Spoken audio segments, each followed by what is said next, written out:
महाराष्ट्र में जल्द ही बीएमसी सहित स्थानीय निकाय चुनाव जो हैं वो होने जा रहे हैं और चुनाव से पहले बड़े पैमाने पर दल बदलने का सिलसिला जो है वो शुरू हो चुका है। चुनाव से ठीक पहले एनसीपी अजीत पवार गुट ने रायगढ़ में एकनाथ शिंदे की शिवसेना को बड़ा झटका दिया है।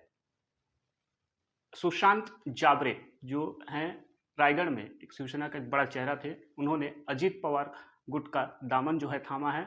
ना सिर्फ पार्टी में शामिल हुए हैं बल्कि एनसीपी ने उन्हें राष्ट्रवादी युवक कांग्रेस महाराष्ट्र का उपाध्यक्ष भी बनाया। सुशांत जाबरे जी हमारे साथ हैं।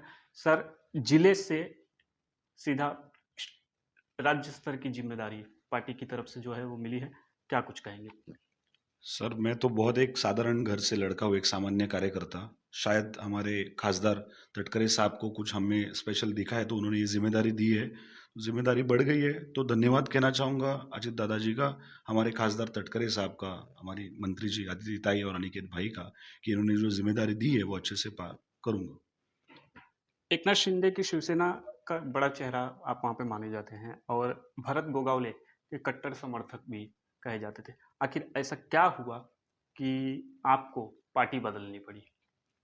सर, पुराने किताबों के पन्नों पे जाने से अच्छा आज से आगे मैं क्या कर सकता हूँ इसके बारे में मुझे कहना है। मेरे बहुजन समाज के सर्वांगीण विकास के लिए मुझे जो निर्णय लगा वो अच्छा लगा, इसलिए मैंने ये निर्णय ले लिया। पार्टी में शामिल होने से पहले क्या शिवसेना के किसी नेता से बड़ी बातचीत हुई थी या फिर भरत गोगावले से कोई उन्होंने संपर्क करने की कोशिश की या फिर आपकी उनसे कोई बातचीत हुई? जो एक पार्टी बदलने पे जो सारी फॉर्मेलिटीज होती है वो जरूर हुई। जैसे मैंने आपको बोला, आज से आगे मैं क्या कर सकता हूँ मेरे युवकों के लिए, आज महाराष्ट्र प्रदेश की इतनी बड़ी जिम्मेदारी दी है तो महाराष्ट्र प्रदेश में युवकों के लिए मैं क्या कर सकता हूँ, मेरे बहुजन समाज के सर्वांगीण विकास के लिए क्या कर सकता हूँ, उस पर मुझे ध्यान देना है। एक आपने कहा कि एक छोटे से परिवार से आता था, एक जिले से उठा के जो है इतनी बड़ी जिम्मेदारी पार्टी की तरफ से दी है, तो निश्चित तौर पर महाराष्ट्र का उपाध्यक्ष बनाया है युवक कांग्रेस का, तो कितनी बड़ी रिस्पॉन्सिबिलिटी आपके कंधे पे और कितना बड़ा चैलेंज है? चैलेंजेस तो है डेफिनेटली, लेकिन साहब ने कुछ देख के जिम्मेदारी दी है तो साहब के मार्गदर्शन, अनिकेत भाई है, हमारे अदिति ताई है, उनके मार्गदर्शन के लिए जैसे मैंने आपको कहा कि जो जो जिम्मेदारियां मेरे पे देंगे वो जिम्मेदारियां मैं निभाऊंगा, और जो पूरे युवकों के लिए और सर्वांगीण विकास के लिए जो जो करना पड़े वो मैं दिन रात एक कर दूंगा। कुछ ही समय में जिला परिषद के चुनाव जो हैं वो होने जा रहे हैं, रायगढ़ में भी चुनाव होंगे, तो क्या लग रहा है वहाँ का सियासी समीकरण किस ओर बैठ रहा है?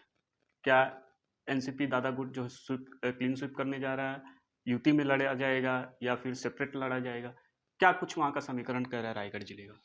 जिस समीकरण के बारे में बात करने के लिए मैं बहुत छोटा कार्यकर्ता हूँ, लेकिन आपको ये बात जरूर बताऊंगा कि आज पक्ष ने जो जवाबदारी दी है, जो जिम्मेदारी दी है, उस हिसाब से काम करके मैक्सिमम सीट जेडपी में कैसे आएंगे उस पर ध्यान दूंगा मैं।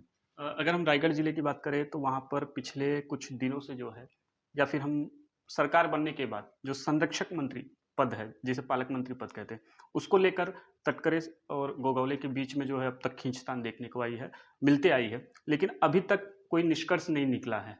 रायगढ़ को अभी तक पालक मंत्री जो है नहीं मिला है। इस पर क्या कुछ कहना है? किसे मिलना चाहिए? फिर से एक बार, एक सामान्य घर का कार्यकर्ता हूँ, ये निर्णय लेने के लिए हमारे प्रदेश अध्यक्ष तटकरे साहब, हमारे पक्ष के नेता अजित दादाजी पवार, महाराष्ट्र के मुख्यमंत्री और अन्य महायुति के जो घटक मेन नेताएं हैं वो सक्षम है ये निर्णय लेने के लिए। मुझे सिर्फ काम पे ध्यान देना है, विकास पे ध्यान देना है, लोगों की सेवा करने पे ध्यान देना है। जिला परिषद में कुछ बड़ी भूमिका की उम्मीद है या फिर पार्टी जो जिम्मेदारी देगी उसके उससे उसके हिसाब से काम करेंगे? लोगों की सेवा पिछले कई साल से कर रहा हूँ, आज भी कर रहा हूँ, इसके आगे भी करूंगा, कोई अपेक्षा नहीं रखते हुए। आज साहब ने एक छोटे से लड़के को, छोटे के गांव से लड़के को, एक बहुजन समाज के लड़के को अगर उपाध्यक्ष बनाया 4 दिन में, तो क्या मांगना है इनसे? मतलब भगवान का और साहब का शुक्रगुजार हूँ और कुछ नहीं। शुक्रिया हमसे बातचीत करने के लिए। कैमरामैन अंचल सिंह के साथ राहुल पांडे, न्यूज़ 24 मुंबई।